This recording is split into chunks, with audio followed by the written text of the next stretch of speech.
Thanks so much for filling out that KW part of the KWL chart. I look forward to reading and seeing what it is that you already know about physics and what it is that you wonder and want to know. Now we're going to talk a little bit about language. Language is what we use to communicate with one another. Maybe you speak one language, maybe you speak 2 or 3 different languages. And if you speak more than one language, you know that different languages have different ways of forming ideas. And perhaps you also know that no matter how many languages you know, there are some times where you just can't find the right words to communicate that special idea in your head right now. Now in school, we talk about academic language. Academic language is kind of the type of language we use when we study academic subjects. Each academic subject has its own language, its own set of vocabulary that help us speak really specifically about that particular idea. So if you've taken economics already, you've learned some economics vocabulary that means a certain thing. Profit in economics means something a little bit more specific than if you just talk about profit normally. In physics, it's the same way. We have certain words that mean a very particular thing. In physics, we don't necessarily talk so much about speed, we talk about velocity, which is a change of speed and or direction. Velocity isn't a word we use a whole lot when if you and I were just to sit down over lunch and have a conversation about what you did yesterday, you probably wouldn't use the word velocity. And yet, this real specific word is a really important word in physics. To back up from science for a moment, I'm wondering if you know that feeling of talking to a friend or a family member, and you've had this incredible idea, or maybe an incredible experience, and you really, really, really want to communicate exactly how it was. Maybe you were furious, or maybe you were elated and super happy and excited. Maybe it was about falling in love, or maybe you were really frustrated with something that happened, or you just thought of this amazing concept, and you really, really wanted to get it out there so the other person would understand. And no matter what word you used or how much you talked around the thing, you just didn't feel like they got it. That's happened to me. I find it super frustrating.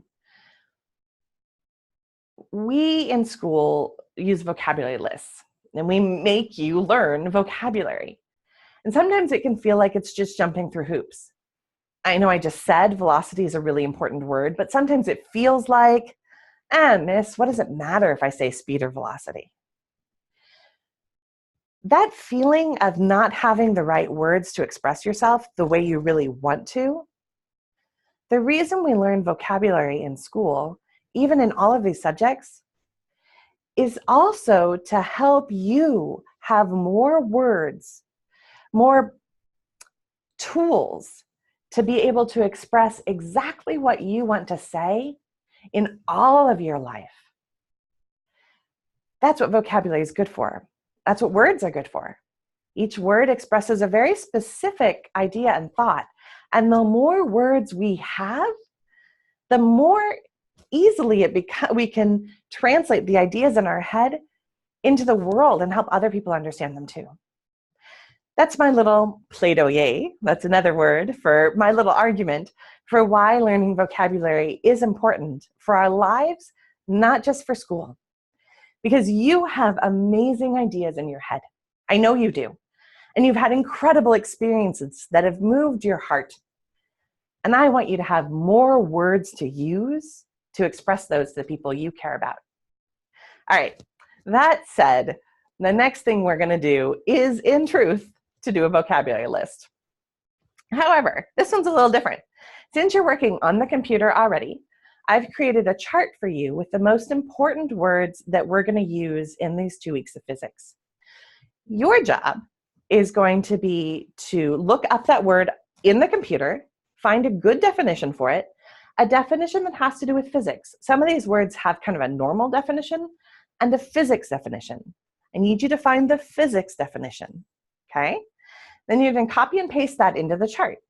Then there's a third column. In that third column, you can either write that definition again in your own words or look online again for a picture that denotes, just to say it shows, what that idea is from that word. So for instance, when we go to that vocab sheet, you'll see I did the first word for you. There's a word, a definition, and a picture showing a picture of speed. So that's something you're going to do in just a moment. But before we get there, I've got one more thing to talk to you about. I want to introduce to you what we'll be talking about tomorrow and let you know how we're going to, or the next day that you do this lesson, and let you know how we're going to begin day 2's lesson. Then I'm going to let you go and do that vocabulary chart on your own, and you'll be done for the day. Okay, so tomorrow we're going to start talking about Isaac Newton. Isaac Newton is a pretty important figure in physics.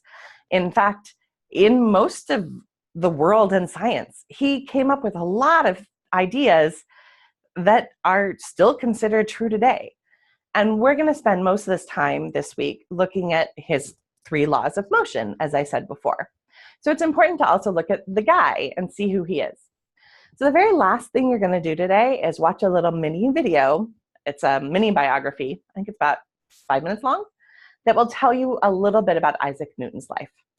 And when you come back for day 2, you're going to start day 2 watching another little video of Neil deGrasse Tyson as he's interviewed and talks about his perspective of Isaac Newton. Spoiler alert, he thinks he's amazing. It's like Neil deGrasse Tyson's favorite person in the world. So the video is about that. I think you'll enjoy it. All right, so to recap, you're going to do the vocab sheet. I'm going to show you where it is. Then you are going to watch a mini video on Isaac Newton, and then you're done for the day. Day 2, when you come back, you're going to begin with a video from Neil deGrasse Tyson. You'll see it at the very top of the day 2 in your Google Classroom, and then you'll be listening to another direct instruction video from me. All right.